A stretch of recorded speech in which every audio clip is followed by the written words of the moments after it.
Dios, nuestros corazones rebosan de alegría por el gran privilegio de encontrarnos en tu santo templo.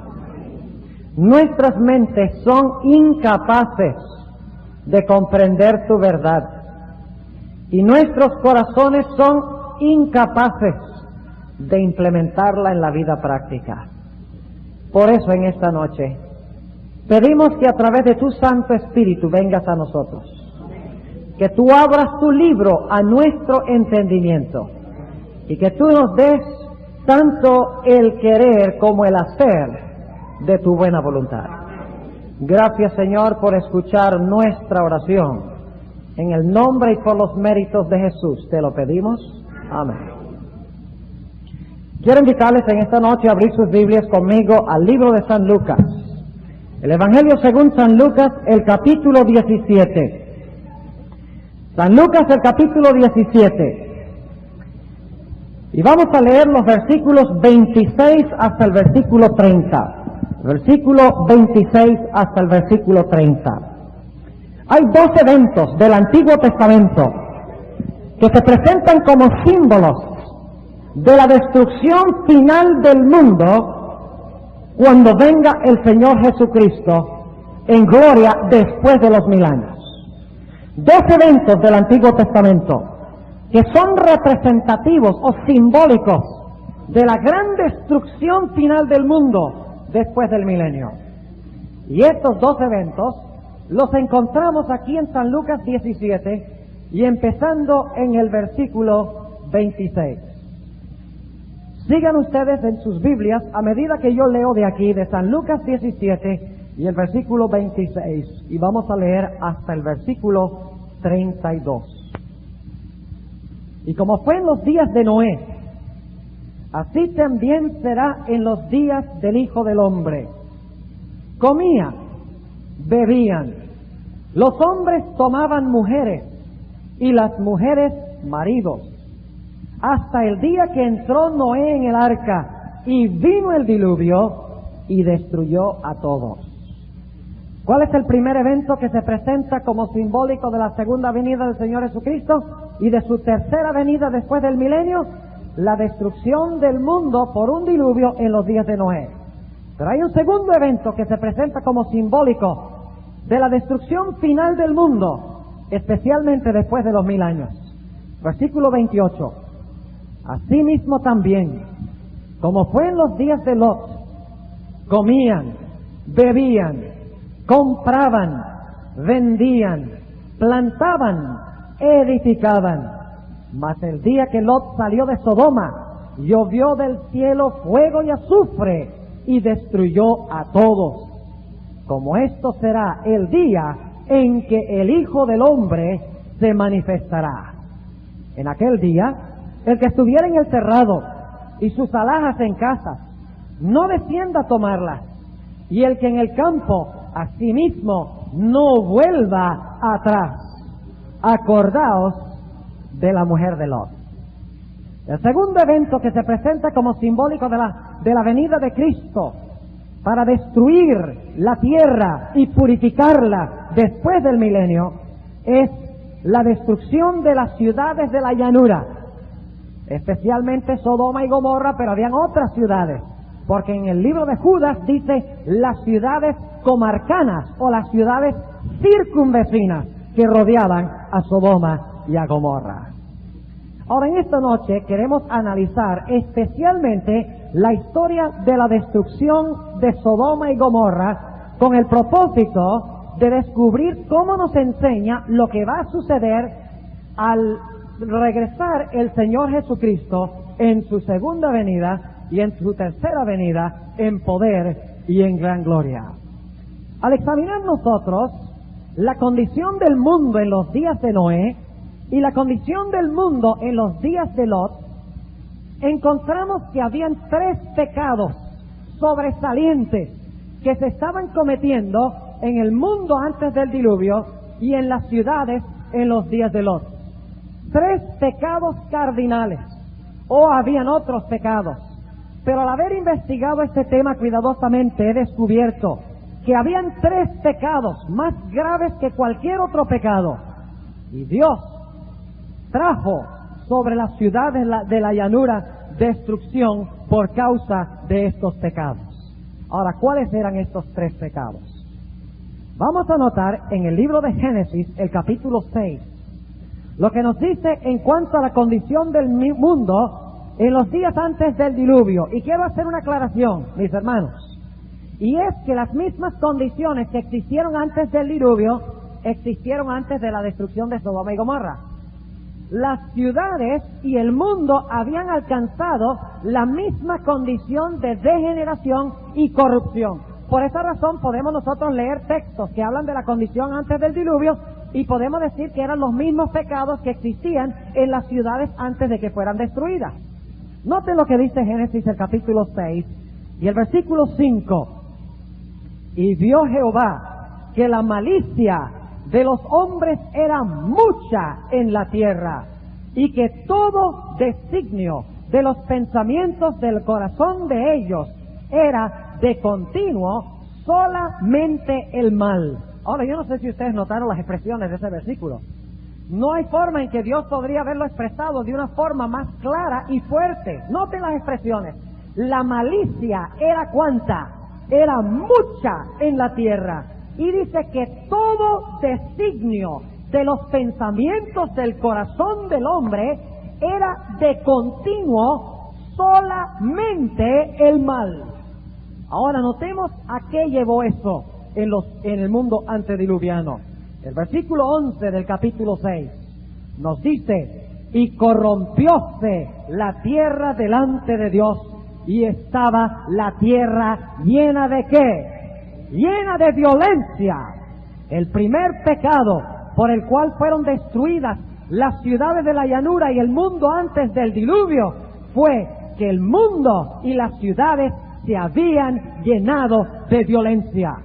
En cuanto a las ciudades de la llanura, la sierva de Dios en Patriarcas y Profetas, página 153, declara lo siguiente: los habitantes desafiaban públicamente a Dios y a su ley, y encontraban deleite en los actos de violencia. Voy a leer otra vez esa cita en cuanto a Sodoma y Gomorra.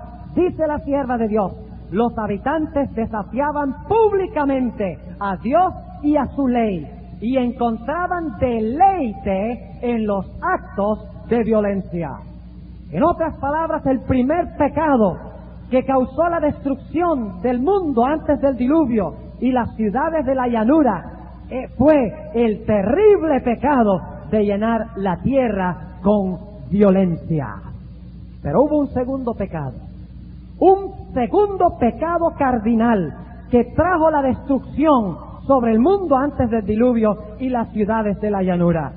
Y este segundo pecado era el de la promiscuidad en el área del sexo, en el área de las relaciones sexuales.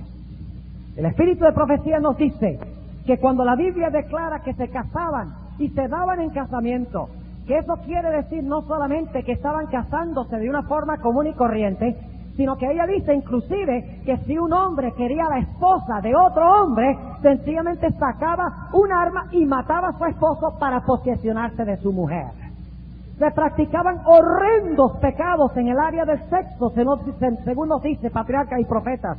Inclusive la hermana White dice que el pecado que trajo la destrucción del mundo más que cualquier otro pecado era la amalgamación de hombre y bestia, no de hombre con bestia, pero cruces entre bestias de diferentes especies y cruces entre los hijos de Dios, quienes profesaban seguir solo a Dios, y las hijas de los hombres que estaban corrompidas y eran las descendientes de Caín.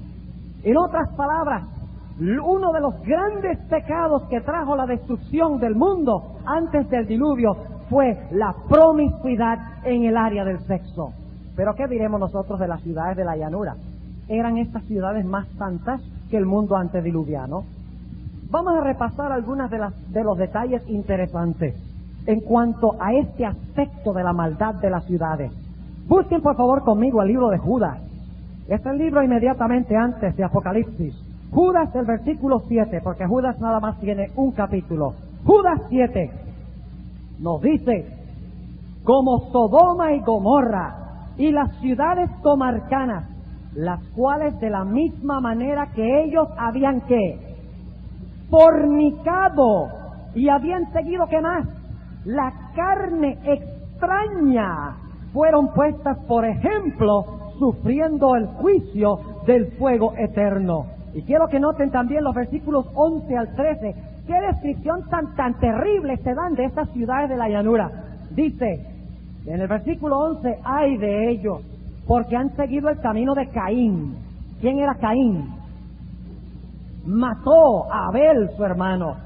Dice, se lanzaron en el error de ¿quién? De Balaam. Se dejaban comprar, en otras palabras, por recompensa, dice. Y perecieron en la contradicción de Coré.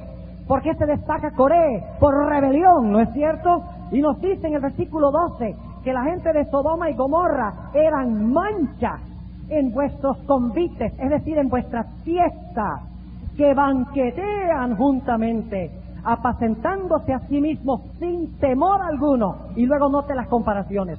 Dice, son nubes sin agua, las cuales son llevadas de acá para allá de los vientos.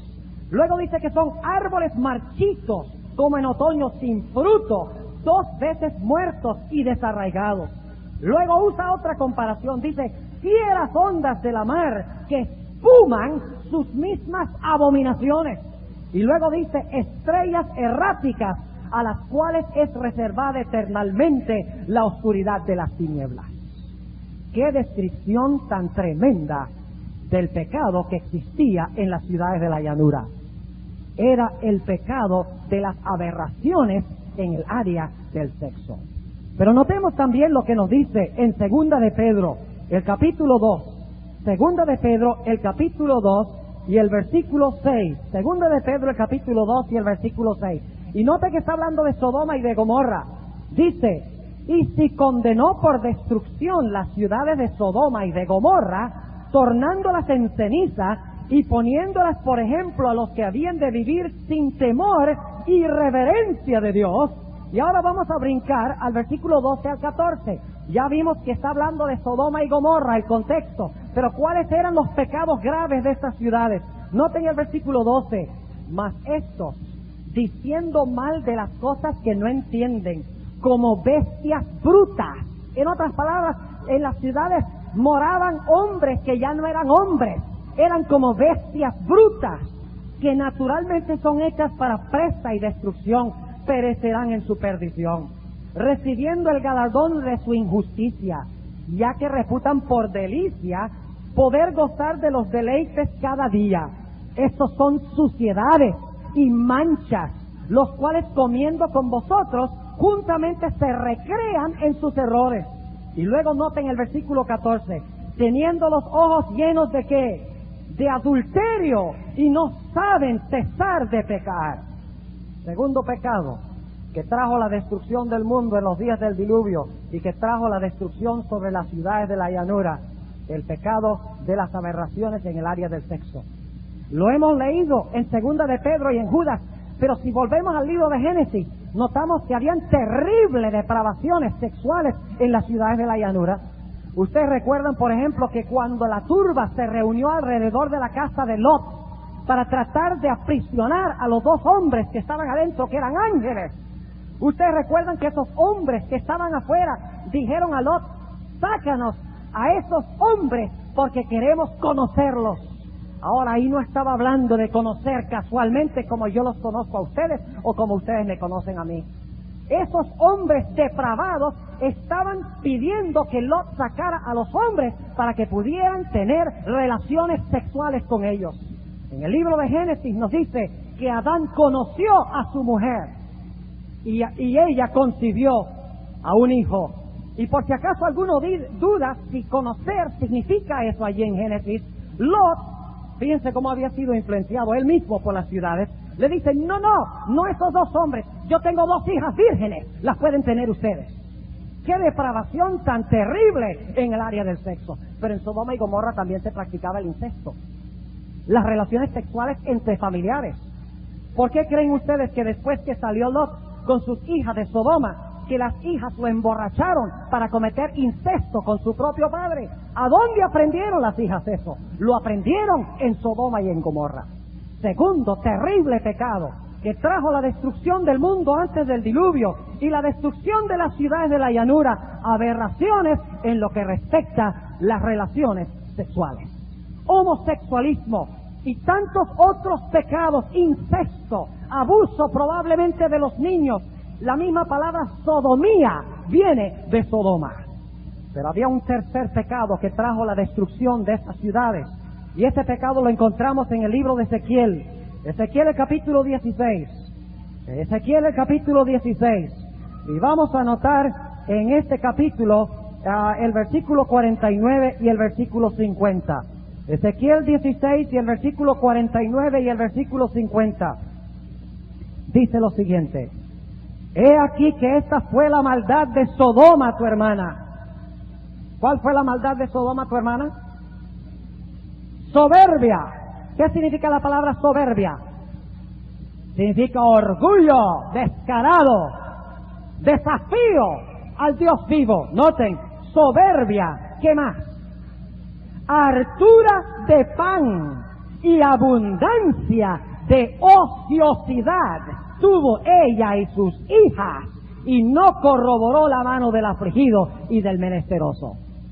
Un gran pecado en las ciudades de la llanura era, según dice este texto, la abundancia de bienes materiales. Eso es lo que significa la expresión hartura de pan. Y como resultado de la hartura de pan, hubo una abundancia de ociosidad. ¿Qué significa la palabra ociosidad? Significa que la gente ya no quería trabajar, la gente quería festejar, la gente quería pasar sus tiempos libres en fiestas, en banqueteos y en tantas otras actividades que no son productivas en la vida. Y como resultado de tener abundancia de pan y abundancia de ociosidad, menos trabajo y más tiempo libre, dice la Biblia que no ayudaron al afligido y al menesteroso, porque no hay un corazón más duro que el que tiene todo y no siente necesidad de Dios ni la necesidad de ayudar a sus semejantes.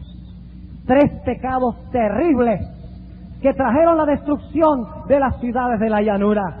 Pero hay una cosa hermosa, y es que antes de que Dios permite o trae la destrucción, Dios siempre manda un mensaje de amonestación y advertencia.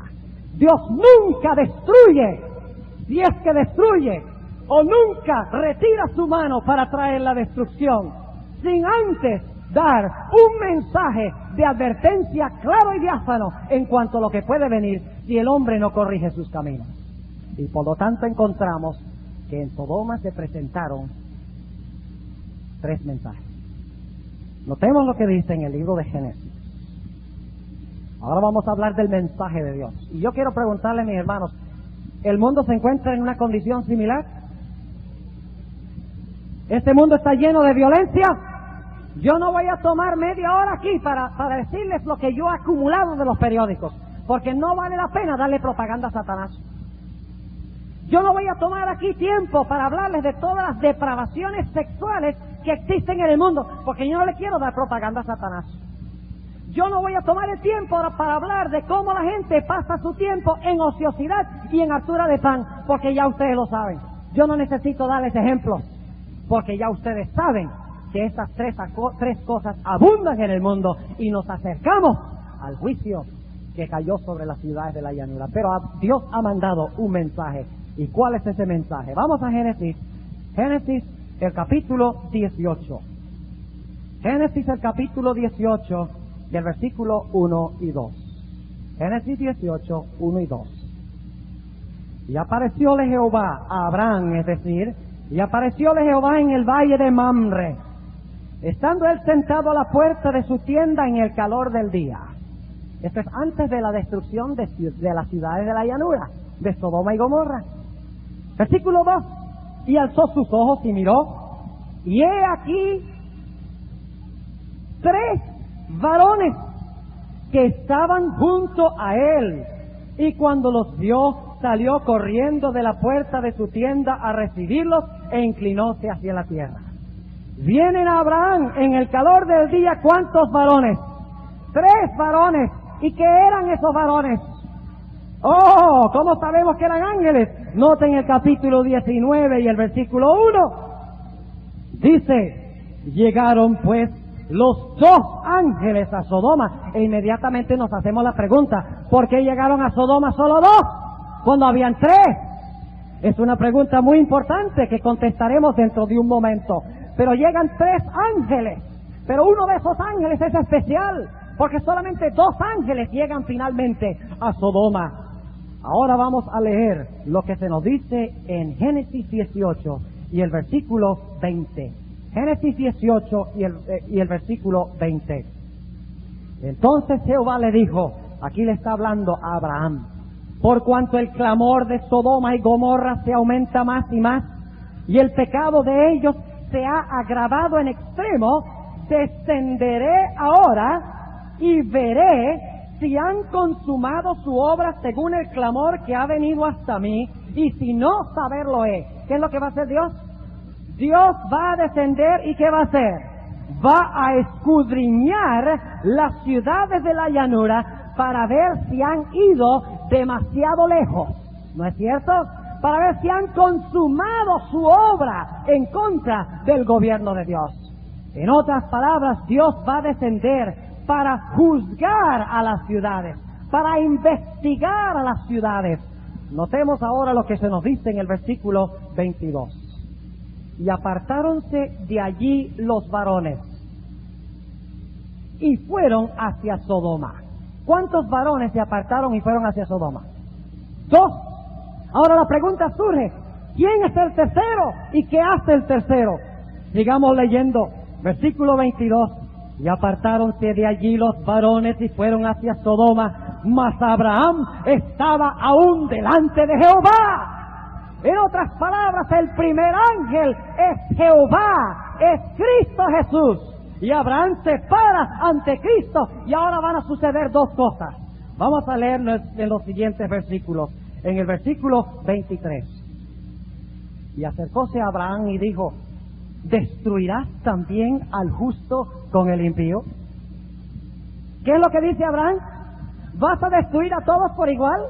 ¿Al justo con el impío? Versículo 24. Quizá hay 50 justos dentro de la ciudad. ¿Destruirás también y no perdonarás al lugar por 50 justos que estén dentro de él? Lejos de ti el hacer tal, que hagas morir al justo con el impío, y sea el justo tratado como el impío. Nunca tal hagas. Y ahora escuchen la última frase. Dice, el juez de toda la tierra no ha de hacer lo que es justo. En otras palabras, el mensaje del primer ángel es el mensaje del ¿qué? El mensaje del juicio. Dios ha venido a separar a los justos de los impíos en las ciudades de la llanura. Y mientras que Cristo, según dice aquí, desciende para juzgar a las ciudades, Abraham intercede ante Dios por los hijos fieles del Señor. En otras palabras, este primer ángel desempeña una doble obra. En primer lugar, este ángel juzga, pero mientras juzga hay también ¿qué cosa? Hay también intercesión en favor de los hijos de Dios. Antes de ser destruidas las ciudades, hay un juicio investigador. Antes de ser destruidas las ciudades, hay intercesión en favor de los que claman y gimen por causa de las abominaciones que se hacen en las ciudades de Sodoma y Gomorra. Ahora yo quiero preguntarles, ¿cuál es el mensaje del primer ángel de Apocalipsis 14? Temed a Dios y dadle gloria, porque la hora de su juicio ha llegado. ¿Y saben ustedes quién es este ángel? El primer ángel de Apocalipsis 14, según el Espíritu de Profecía. Es el mismo ángel de Apocalipsis 10, que tiene un pie en la tierra y otro pie en el mar. Y ese ángel de Apocalipsis 10 ruge como un león. ¿Y quién es el león? El león de la tribu de Judá es Cristo Jesús. El primer ángel de Apocalipsis 14 es Cristo. Él intercede por la raza humana, empezando en 1844, y juzga a la raza humana, ambas obras desempeñándose al mismo tiempo. Pero ahora yo quiero preguntarles, ¿Cuál es el mensaje del segundo ángel que encontramos aquí en Génesis? El mensaje del segundo ángel está en el capítulo 19 y el versículo 12 de Génesis. El capítulo 19 y el versículo 12. Y dijeron los varones a Lot: ¿tienes aquí alguno más? Yernos, y tus hijos, y tus hijas, y todo lo que tienes en la ciudad. Y ahora, ¿qué dice el ángel? Es uno de los dos. En Sodoma dice: sácalo de este lugar, porque vamos a destruir este lugar. Y noten también lo que dicen los versículos 14 al 16. Entonces salió Lot y habló a sus yernos, los que habían de tomar sus hijas, y les dijo: levantaos, salid de este lugar, porque Jehová va a destruir esta ciudad. Mas pareció a sus yernos como que se burlaba. ¿Cuál es el mensaje del segundo ángel? El mensaje del segundo ángel es: ¿qué cosa? Salid de Sodoma, salid de Gomorra. ¿Cuál es el mensaje del segundo ángel de Apocalipsis 14? Apocalipsis 14 dice: ha caído Babilonia. Y el mensaje del fuerte clamor que se une con ese ángel en Apocalipsis 18 dice: ha caído Babilonia, salid de ella, pueblo mío, para que no seáis partícipes de sus pecados y no recibáis sus plagas. El mensaje del segundo ángel entonces es: si tú temes a Dios, si tú quieres darle gloria a Dios, si tú crees que ahora se está realizando el juicio de Dios. Y déjenme preguntarles algo: ¿qué se hace en un juicio? ¿Se distingue entre qué? Entre el que está en lo correcto y el que está en lo incorrecto, entre el justo y el impío, entre el bueno y el malo. Pero yo quiero preguntarles: ¿cuál es la norma que se usa para determinar que uno es bueno y el otro es malo? ¿Cuál es la norma? La norma es la ley. Es imposible hablar del juicio de separación sin hablar de la ley al mismo tiempo. ¿Y cómo sabemos eso?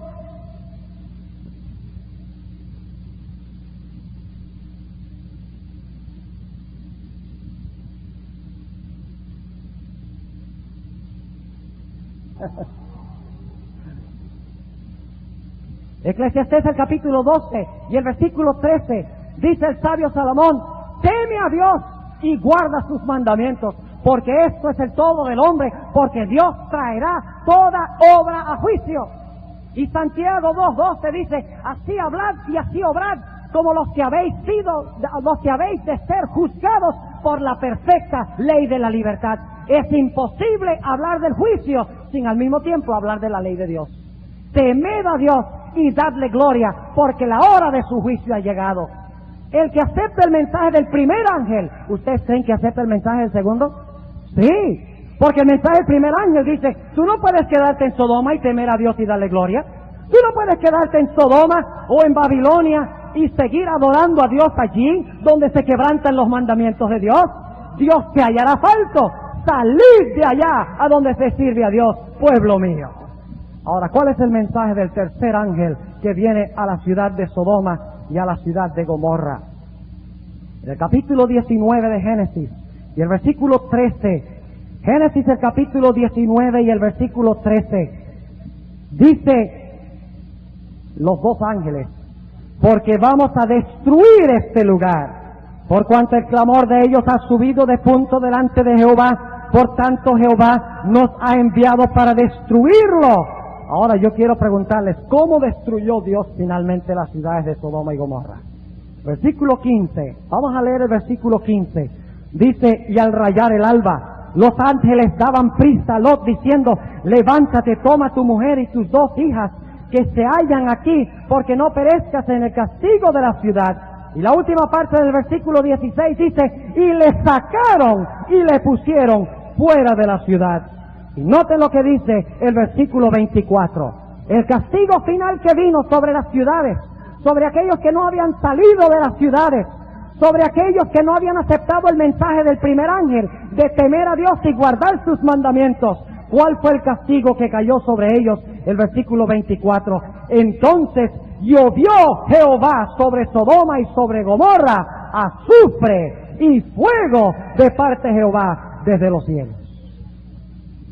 Ahora yo quiero preguntarles, el mensaje del tercer ángel dice que los que adoran la bestia y su imagen serán castigados ¿con qué? Con fuego y con azufre. ¿Y saben ustedes algo interesante? La expresión fuego y azufre en la Biblia se usa única y exclusivamente en relación con dos eventos que han sucedido en la historia de la raza humana. La primera vez que se menciona fuego y azufre es en relación con la destrucción de Sodoma y Gomorra. El segundo evento, exclusivamente para el cual se usa la expresión fuego y azufre, es en relación con la destrucción final del mundo por fuego y azufre. En otras palabras, ¿qué están diciendo estos tres ángeles? Los ángeles están diciendo en primer lugar, teme a Dios y guarda sus mandamientos. Dale gloria a Dios, sigue sus caminos, obedece a Dios, porque la hora de su juicio ha llegado, la hora de separar a los justos de los injustos ha llegado, la hora de que el santo se santifique todavía y de que el impío siga siendo impío todavía ha llegado. Temed a Dios y dadle gloria, porque la hora de su juicio ha llegado. Y adorad a aquel que hizo el cielo, la tierra, el mar y la fuente de las aguas. El sábado está involucrado en el mensaje del primer ángel, por la sencilla razón de que uno no puede jamás hablar del Creador sin hablar del sábado, porque la señal del Creador es el sábado. Así que Dios dice, acepta el mensaje del primer ángel, sal de donde no se guardan los mandamientos de Dios, sal de allá a donde no se glorifica a Dios, sal de allá a donde se hacen cosas que la Biblia no enseña, sal de allá.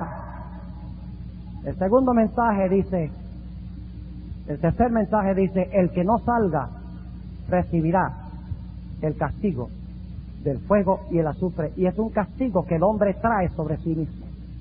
No es un castigo despótico de Dios, donde Dios sencillamente, arbitrariamente decide destruir al ser humano. No, viene como resultado de una libre elección de parte del ser humano. El ser humano es el que escoge la destrucción. Pero ahora vamos a hacernos una pregunta.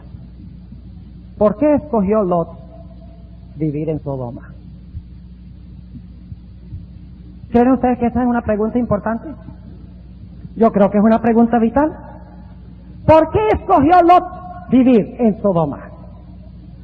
Vamos a notar lo que nos dice en Génesis, el capítulo 13 y el versículo 9 al 13. Génesis 13 y el versículo 9 hasta el versículo 13. Nos dice lo siguiente: ¿no está toda la tierra delante de ti? Abraham está hablando. Yo te ruego que te apartes de mí. Si fueres a la mano izquierda, yo iré a la derecha. Y si tú a la derecha, yo iré a la izquierda. Y alzó Lot sus ojos y vio toda la llanura del Jordán, que toda ella era de riego, antes que destruyese Jehová Sodoma y a Gomorra, como el huerto de Jehová, como la tierra de Egipto entrando en Zoar. En otras palabras, él vio la belleza, él vio las ciudades en la llanura, él vio la comodidad, y por lo tanto nos dice la Biblia en el versículo 11 que entonces Lot escogió para sí toda la llanura del Jordán, y partióse Lot del oriente, y apartáronse del uno del otro. Y noten el versículo 12, Abraham asentó en la tierra de Canaán, y Lot asentó en las ciudades de la llanura, y fue poniendo sus tiendas hasta Sodoma. En otras palabras, fue un movimiento lento, un movimiento paulatino. Originalmente él pensaba que podía mantener a su familia alejada de la influencia del mal que se encontraban en esas ciudades, pero el espíritu de profecía nos dice que fracasó miserablemente. Quiero leer un par de citas de los libros sagrados del espíritu de profecía, donde se nos dice lo siguiente en cuanto a Lot. Esta cita se encuentra en Patriarcas y Profetas, página 157. Ella dice: cuando Lot entró a Sodoma, él tenía toda la intención de mantenerse lejos de la iniquidad de la ciudad, como también su familia. Pero luego dice la hermana White, pero fracasó tristemente. También se nos dice en el espíritu de profecía, en cuanto a lo que nosotros debemos escoger, cómo debemos nosotros decidir dónde vivir, dice la sierva de Dios lo siguiente en Patriarcas y Profetas, página 166. Al elegir un sitio para vivir, Dios quiere que consideremos ante todo las influencias morales y religiosas que nos rodearán a nosotros y a nuestras familias. Voy a leer otra vez esa cita, porque es una cita muy importante. Al elegir un sitio para vivir, Dios quiere que consideremos ante todo las influencias morales y espirituales o religiosas que nos rodearán a nosotros y a nuestras familias. Pero Lot decidió colocarse en un ambiente donde su mente constantemente era bombardeada por el mal. Y hay un hecho, mis hermanos, del cual nadie aquí se puede escapar. Nosotros estamos compuestos espiritualmente de lo que nosotros permitimos entrar por nuestros sentidos. Si nosotros metemos a través de nuestros sentidos basura, como resultado en nuestro comportamiento saldrá basura. Y nos adaptamos al medio ambiente. Inclusive cuando vemos las noticias, y las noticias no tienen sino asesinatos, y no tienen sino adulterios, y cuando vemos novelas que también abundan en violencia, y abundan en aberraciones sexuales, infidelidad, adulterio, fornicación, y tantas otras cosas, ¿saben ustedes lo que empieza a decir la mente? Pues si a mí se me ha expuesto tanto a esto, esto no puede ser tan malo. Esta es la forma en que actúa la mente. Yo sé, porque yo lo he experimentado en carne propia. Yo recuerdo alrededor del año 1960, cerca de 1960, no recuerdo el año exacto, pero hubo un asesinato terrible en la ciudad de Chicago. ¿Algunos de ustedes recuerdan el nombre de Richard Speck? Ese hombre que mató a varias enfermeras en la ciudad de Chicago. Yo recuerdo eso, yo estaba jovencito, tenía tal vez unos 14 o 15 años. Recuerdan que Richard Speck lo que hizo fue matar a una por una, llevándolas a otro cuarto. La mataba, regresaba por otra, la llevaba y la mataba en el otro cuarto. Pero mientras él estaba en el otro cuarto matando a una de las enfermeras se metió debajo de una cama. Y él no había contado, y él no lo supo, y ella fue la que lo denunció a él. Yo recuerdo cuando yo leí eso en los periódicos, yo estaba alarmado, me parecía algo terrible. ¿Cómo puede un hombre hacer eso? ¡Es horrible! Pero hoy en día nosotros leemos que por allá mataron 50, por allá murieron 300, aquí murieron 20, allá abalacearon a 19, allá mataron a 18, y finalmente la mente que dice, tranquilo, así es la vida. ¿Es así o no es así?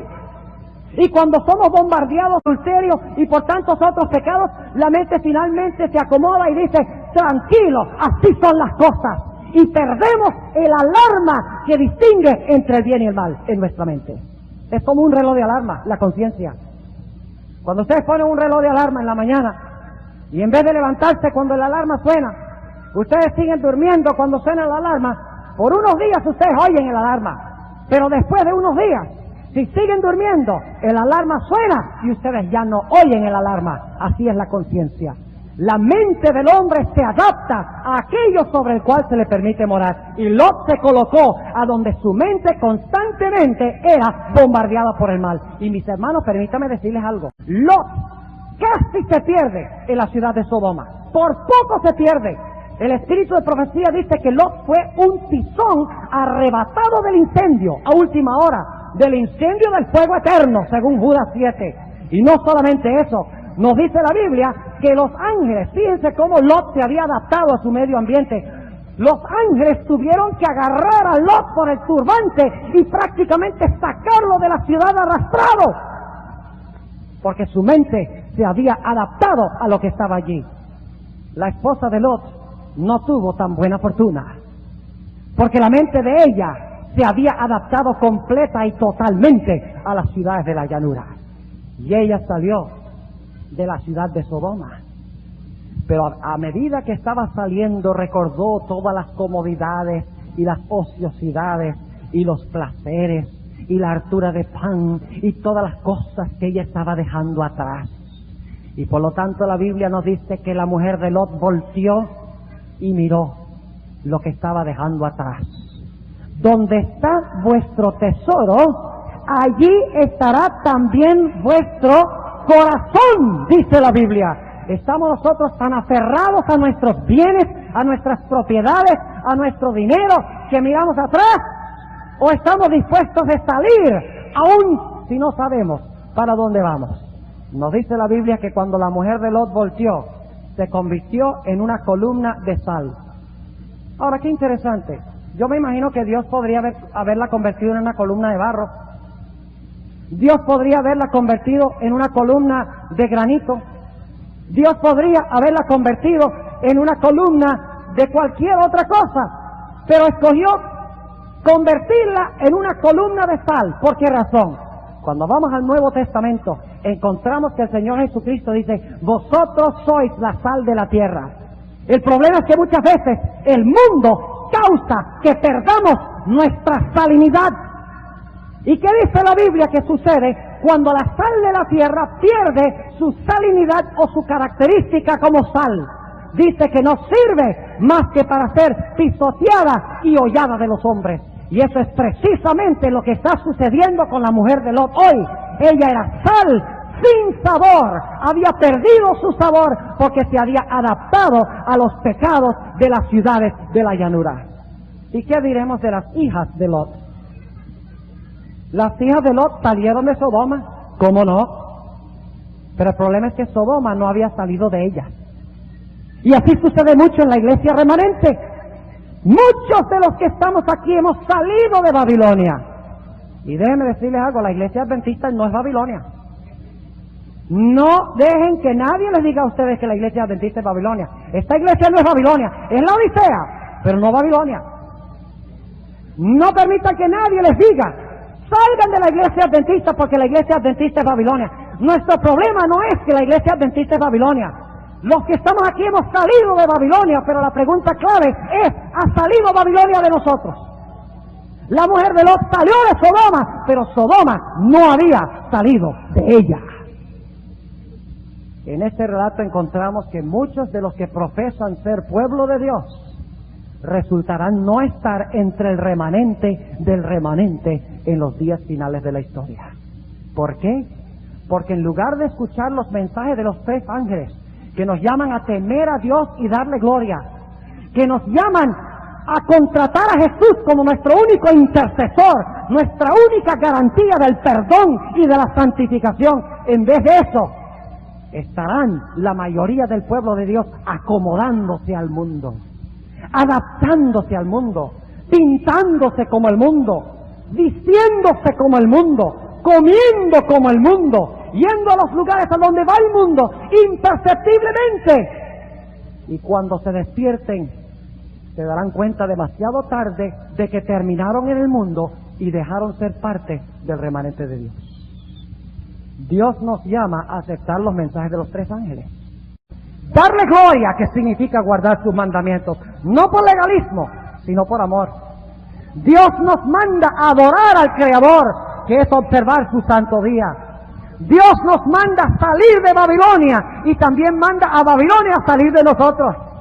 Porque Dios no quiere que ninguno sea partícipe de los pecados de Babilonia, y que Dios nunca quiere que nadie reciba las plagas de Babilonia. Ahora hablemos brevemente de las últimas horas de las ciudades de la llanura. Hablemos de la última noche, específicamente de las ciudades de la llanura. Yo quiero decirles, mis hermanos, que la última noche no fue peor que otras noches. La última noche fue igualita que todas las demás noches, dice el Espíritu de Profecía.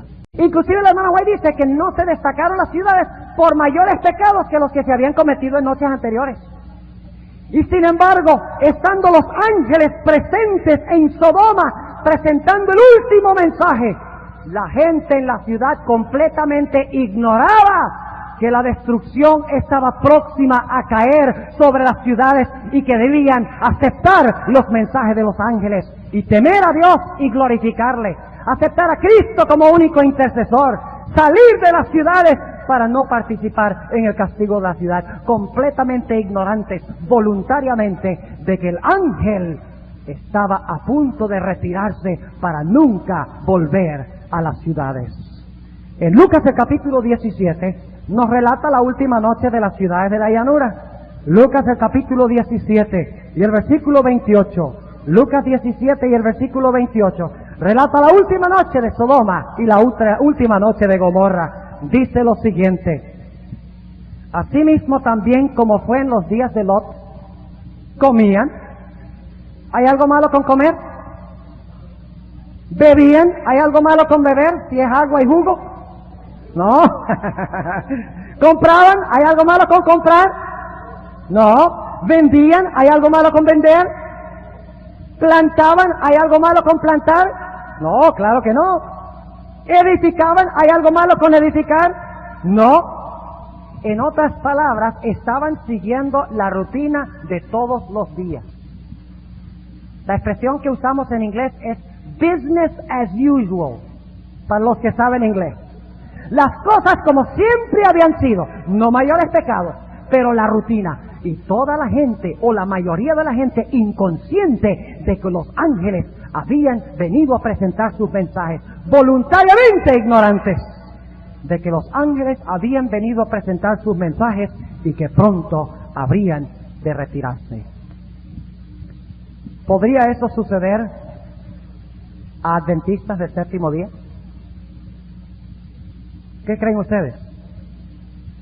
¿Podríamos nosotros entrar en la rutina de la vida de tal manera que no nos demos nosotros cuenta de que Cristo está a las puertas y que la puerta de la gracia está próxima a cerrarse y que el ángel de la misericordia está a punto de retirarse para nunca regresar? ¿Podría eso pasar con adventistas del séptimo día?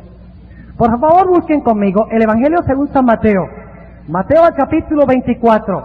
Y quiero que notemos algo aquí. Mateo al capítulo 24. Y quiero decirles algo mientras ustedes están buscando Mateo 24. ¿Saben algo? El espíritu de profecía y la Biblia no nos dicen que debemos prepararnos para la segunda venida.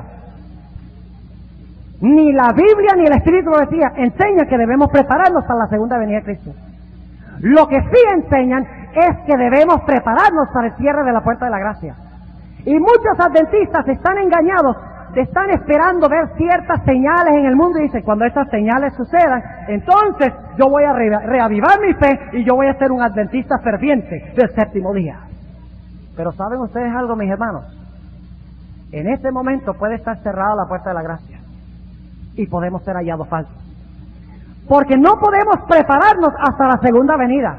Tenemos que estar preparados antes del cierre de la puerta de la gracia. Y la puerta de la gracia se cierra antes que Cristo venga, silenciosa e imperceptiblemente. Por eso debemos estar listos a todo tiempo y a toda hora.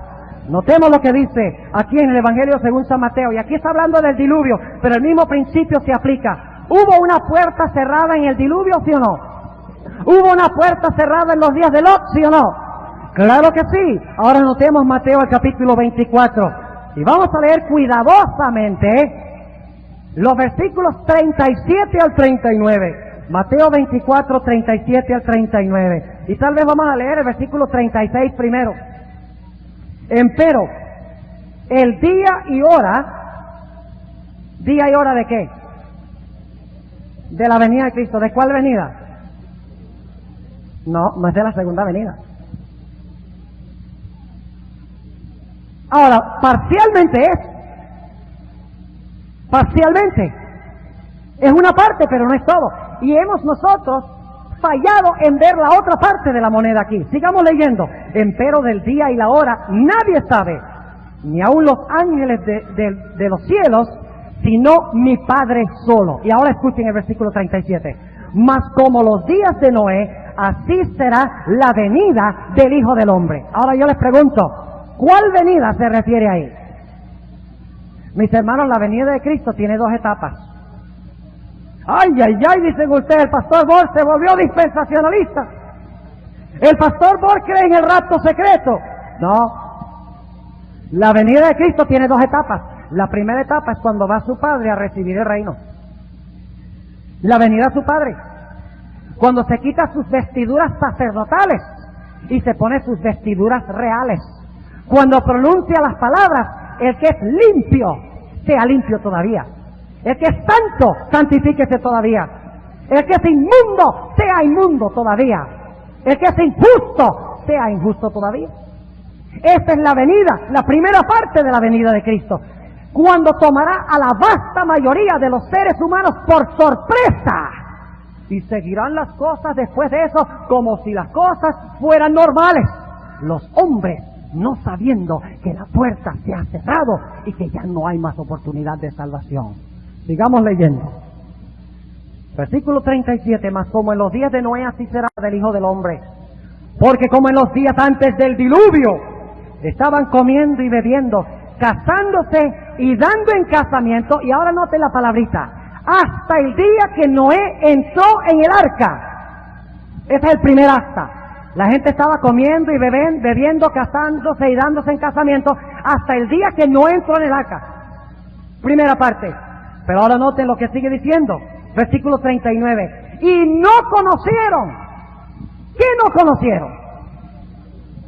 Cuando se cerró la puerta, ¿no conocieron algo? Dice, y no conocieron hasta que vino, el segundo hasta que vino el diluvio y llevó a todos. Así será también la venida del Hijo del Hombre. ¿Entendieron lo que estamos diciendo? Dice que todos comían y bebían hasta el día que entró Noé en el arca. Y no conocieron cuando Noé entró en el arca y se cerró la puerta, no conocieron algo hasta que vino el diluvio. ¿Qué es lo que no conocieron?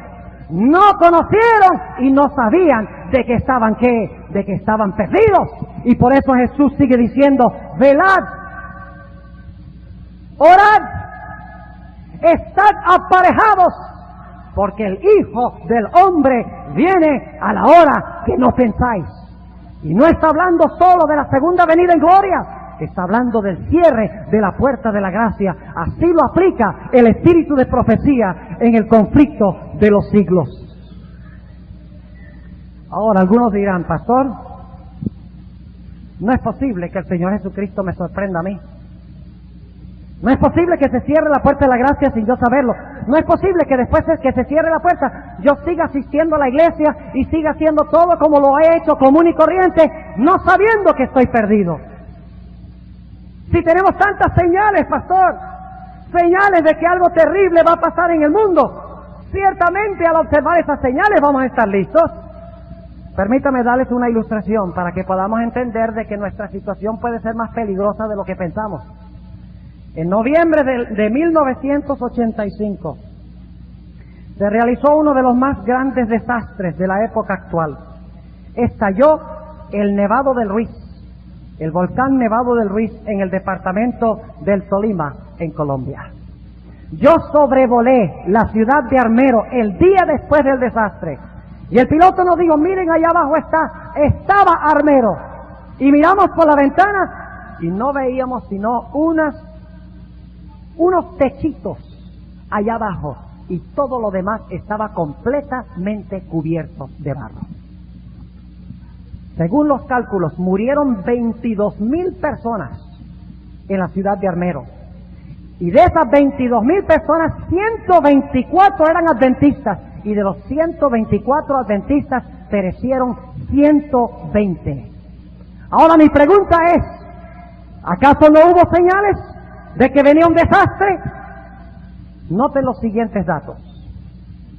11 meses antes del desastre, la montaña había empezado a humear. Factor número 2, la capa de nieve suave que tenía el nevado se empezó a convertir en hielo por el calor que venía de abajo de la montaña. Dato número 3. El nivel de los ríos que se originaban en el Nevado del Ruiz aumentó drásticamente en la cantidad de agua que llevaban. Factor número 4. La fumarola que salía de esa montaña, el primer día solo tenía 150 pies. El segundo día aumentó a 750 pies. Y el día del desastre, la fumarola alcanzaba una altura de 16,000 pies. Factor número 5. El 11 de septiembre empezó a temblar la tierra, alcanzando una intensidad de 3 en la escala de Mercalli. Factor número 6. La gente diariamente podía oír la montaña rugir por dentro. Factor número 7. las autoridades tuvieron que cerrar los caminos que llevaban al centro turístico en el Nevado por los deslizamientos de barro que estaban tapando las carreteras. Punto número 8. La gente no podía mantener limpios sus muebles porque cada día amanecía una cantidad de ceniza que venía en el aire como resultado de lo que salía del volcán.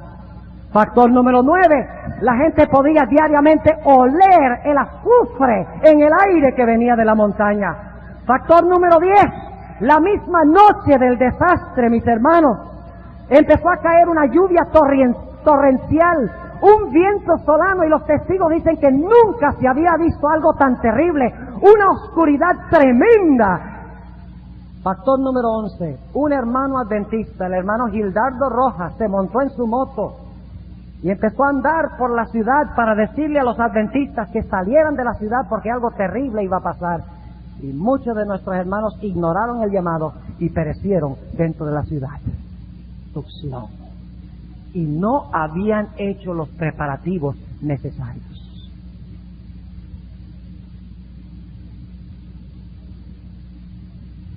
Ahora surge la pregunta.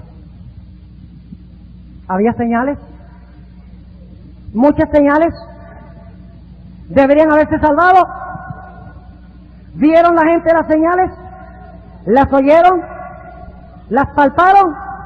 Sí, pero escogieron ser voluntariamente ignorantes.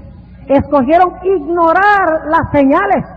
Y cuando vino el momento de la destrucción, la vasta mayoría pereció en la ciudad. Ahora yo quiero preguntar, ¿por qué la gente escogió ignorar los mensajes? ¿Saben por qué? Porque había muchas voces en Armero y en Colombia que decían a la gente: no se preocupen, paz, paz, no viene nada, no se preocupen de nada. Fíjense los siguientes datos. La gente decidió confiar en los expertos en vez de confiar en la palabra del Señor. Por ejemplo, el sacerdote católico Edgar Efrén Torres fue a la estación de la radio esa misma noche y dijo lo siguiente: no hay razón para el pánico, por favor conserven la calma. La defensa civil, en su mensaje oficial por el radio, le dijo a la gente: no hay razón para preocuparse. El obispo del pueblo, Augusto Osorio, dijo: no se preocupen por los fanáticos que quieren dar la impresión de que va a venir un desastre de mayor alcance. El alcalde dijo: no se preocupen, pero luego él se fue para otro pueblo. El gobernador declaró: el desastre no se podría haber predicho de antemano. Aún el científico colombiano Jaime Villegas Velázquez dijo: este volcán nunca estallará, nada va a pasar, tengan cuidado con las especulaciones y exageraciones. El científico estadounidense Darrell Hurd dijo las siguientes palabras a la gente: es muy improbable que la ciudad pueda ser sepultada por rocas, lava o barro. El ministro de Minas de Colombia, Iván Duque Escobar, dijo: nada pasará. Y aún el Comité Regional de Emergencias esa noche declaró: no esperen que las ventanas se quiebren, no esperen oscuridad, no esperen lava corriendo cuesta abajo, no esperen gran cantidad de ceniza, entre otras cosas. Salgan y observen el espectáculo. La gente, en vez de mirar las señales y prepararse y salir, escuchó las voces de los expertos. Y por lo tanto, solo un puñado de personas escaparon de la destrucción de la ciudad. Eso no le puede pasar a la Iglesia Adventista del Séptimo Día. Eso no nos puede pasar a nosotros, ¿verdad? La Biblia nos dice que la segunda venida de Cristo será como un ladrón. No está diciendo que Cristo es un ladrón. Sencillamente está diciendo que su venida será sorpresiva como la de un ladrón. Ahora yo quiero preguntarles algo. Estamos aquí en la iglesia y yo sé que Dios cuida nuestras casas, pero supongamos que mientras ustedes están en la iglesia, entra un ladrón a su casa y les roba. ¿Cuándo descubren ustedes que el ladrón los robó? ¿Cuando los robó o cuando llegaron a la casa?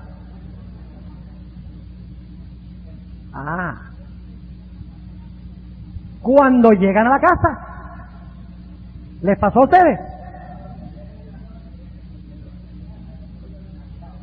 Ahora fíjense, tenemos un testimonio en carne viva aquí. ¿Qué pasó?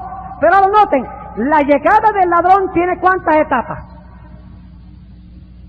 ¿Cuántas etapas para nosotros? 2. Primero está cuando el ladrón viene por sorpresa y roba. Y en segundo lugar está cuando nosotros descubrimos que nos robó. Así será la venida del Hijo del Hombre. El Señor Jesucristo cerra la puerta de la gracia. Y la mayoría del pueblo de Dios, dice la hermana White, estará inconsciente de que la puerta de la gracia se ha cerrado. Solamente lo descubrirán cuando Cristo Jesús regrese en gloria para recompensar a su pueblo. ¿Y saben ustedes, es irónico?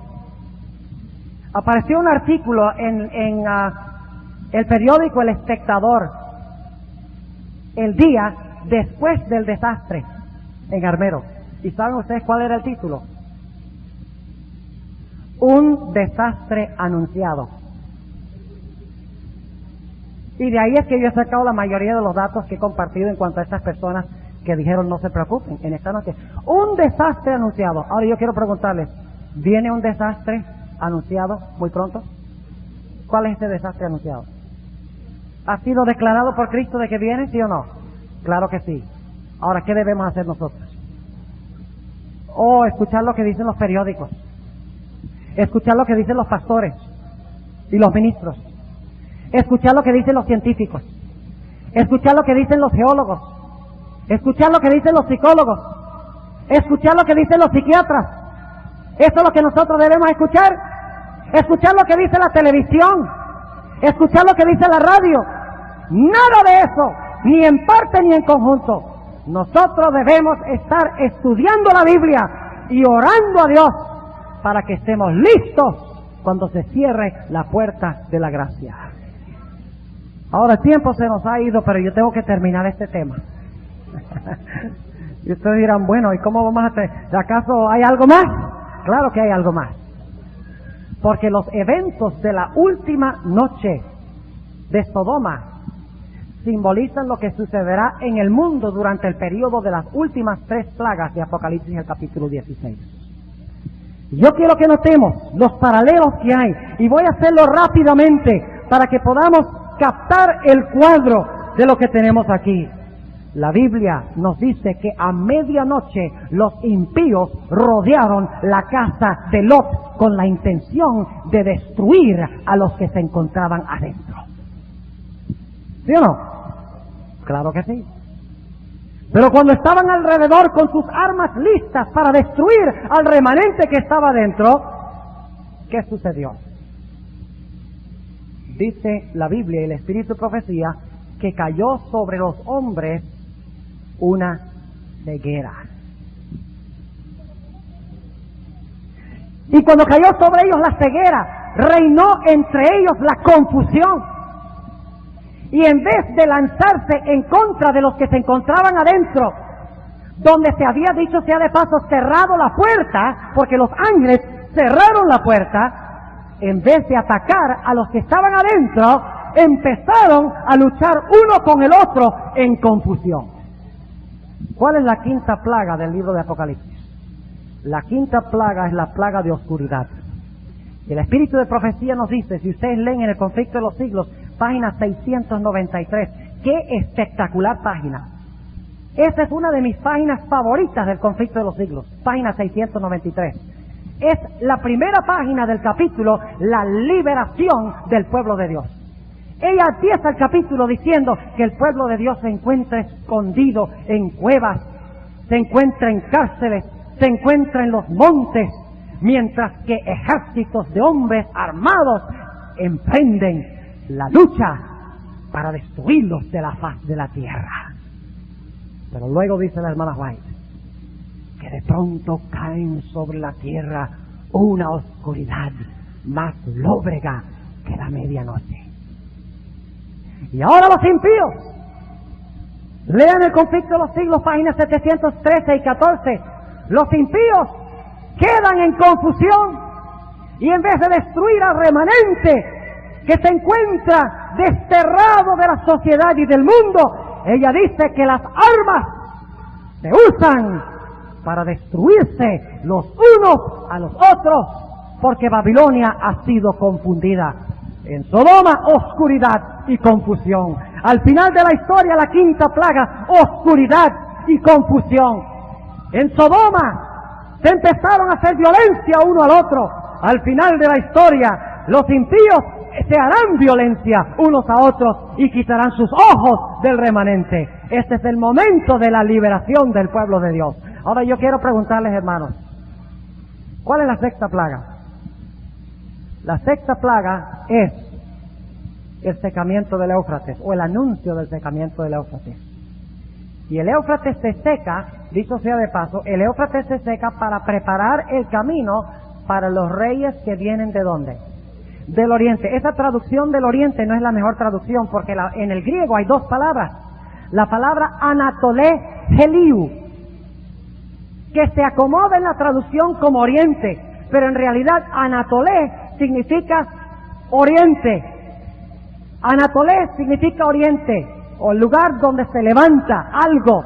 Y la palabra Heliu significa sol. En otras palabras, la mejor traducción es los reyes que vienen de donde se levanta el sol, es de oriente. Ahora yo quiero preguntarles algo. ¿A qué horas del día fueron sacados Lot y su familia de la ciudad de Sodoma después de la oscuridad de la quinta plaga? Ah, ya ustedes lo saben. Génesis el capítulo 19. Muy bien. Génesis el capítulo 19. Y vamos a notar el versículo 15. Versículo 15 dice: y al rayar el alba. ¿Qué momento es ese? Cuando amanece, claro, cuando se levanta el sol. Al rayar el alba, los ángeles daban prisa a Lot diciendo: levántate, toma a tu mujer y tus 2 hijas que se hallan aquí, porque no perezcas en el castigo de la ciudad.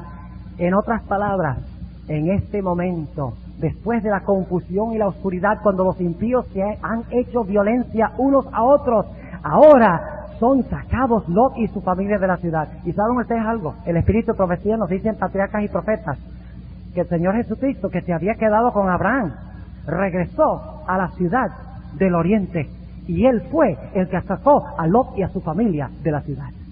Cristo Jesús fue el Rey que vino del oriente para sacar a Lot y a su familia y para salvarlos. Ahora estamos viendo un paralelo impresionante, y luego encontramos la séptima plaga. ¿Cuál es la séptima plaga de Apocalipsis, el capítulo 16? Dice que cae del cielo granizo, grandes piedras de granizo, o fuego. En realidad el granizo no es granizo de hielo, sino que son grandes piedras de fuego. Lean Ezequiel 38 y el versículo 22, donde se habla del mismo evento, y dice que descienden grandes piedras de fuego del cielo. Ese es el fuego y el azufre que se menciona en Génesis, que cae después que el rey viene del oriente para librar a Lot y a su familia de las ciudades de la llanura. Mis apreciados hermanos, la Biblia no falla. Lo que una vez pasó, nuevamente pasará. El sabio dijo que no hay nada nuevo debajo del sol. La historia de Sodoma y Gomorra se está repitiendo en mayor o menor grado, no solamente en el mundo, sino lamentablemente en la iglesia. ¿Estamos nosotros listos? ¿Estamos nosotros preparados para el cierre de la puerta de la gracia? ¿Hemos adoptado nosotros a Jesús como nuestro único intercesor? Porque para poder pasar por el juicio, Cristo tiene que interceder por nosotros. El mensaje del juicio no es solamente que Cristo se va a sentar a juzgar, sino que Cristo, quien juzga, también defiende a sus hijos. También defiende a los que se han colocado bajo su lado. Mis apreciados hermanos, Cristo ama a su pueblo.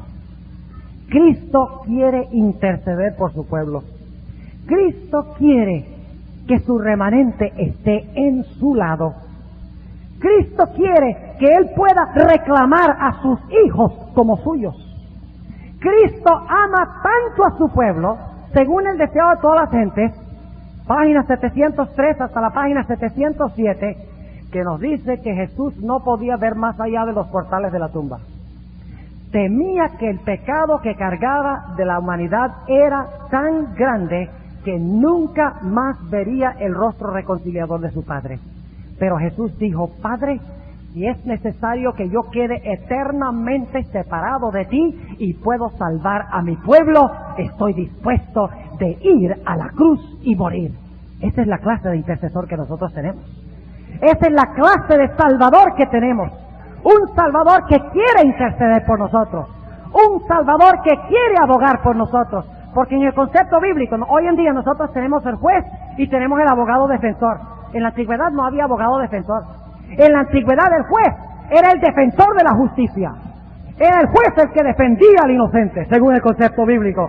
Y la Biblia nos dice que Cristo es el juez, pero Cristo también es el defensor del remanente, el defensor de aquellos que se colocan bajo su mando y que lo aceptan como el Señor de sus vidas. El Espíritu de Cristo es el Espíritu de Pablo. El apóstol Pablo dijo: yo estuviera dispuesto de ser reprobado si tan solo se pudiera salvar mi pueblo. El Espíritu de Cristo es el Espíritu de Moisés, quien cuando Israel pecó al pie del monte Sinaí, dijo: Señor, bórrame a mí del libro de la vida, si tan solo tú puedes salvar a este pueblo. Esta es la clase de intercesor que nosotros tenemos, mis apreciados hermanos y visitas. ¿Desea usted aceptar a Cristo como el intercesor de su vida? ¿Desea usted prepararse para el juicio de Dios? ¿Desea usted prepararse para el cierre de la puerta de la gracia? Yo quiero preguntar en esta noche, y quiero por favor que no se paren porque los demás se están parando. Párense si realmente lo sienten en su alma. Aquellos que quieren decirle a Jesús esta noche: yo quiero que tú seas mi abogado. Yo quiero estar listo cuando tú salgas del santuario. Yo quiero estar listo para recibirte en gloria. Yo quiero pedir a esas personas que en este momento se coloquen de pie, porque yo quiero tener una oración especial con ustedes en esta noche. Gloria al Señor. Oremos. Nuestro amante Padre Celestial, no tenemos méritos para traer a tu trono. Somos pecadores. Pensamos lo malo, sentimos lo malo, hablamos lo malo. Pero por eso venimos a ti, no a través de nuestros méritos, sino a través de los méritos inmaculados de Cristo, nuestro Salvador, nuestro intercesor y nuestro Rey. Tu pueblo se acerca a ti en esta noche, Señor, en oración, sin méritos propios, pero a través de la intercesión de Jesús. Señor, queremos más que cualquier cosa en el mundo estar listos para el cierre de la puerta de la gracia. Queremos más que cualquier otra cosa en el mundo aceptar los mensajes de los 3 ángeles para nuestra vida. Y queremos, Señor, al haber aceptado estos mensajes, queremos proclamarlos al mundo con poder. En esta noche tu pueblo se ha colocado en pie, expresando el deseo de aceptar a Cristo como intercesor y de prepararse para el juicio, prepararse para el cierre de la puerta de la gracia. Oh Señor, te ruego que esta decisión no sea una decisión momentánea por emoción, sino que te ruego que por medio de tu Santo Espíritu inculques en nuestras almas profundo la necesidad de prepararnos de una forma cabal para recibir a Cristo en su segunda venida. Señor, escucha nuestra oración, no porque nosotros tengamos algo que ofrecerte, sino porque te pedimos esto, en el precioso nombre de Jesús, nuestro Salvador. Amén. Señor les bendiga, pueden sentarse.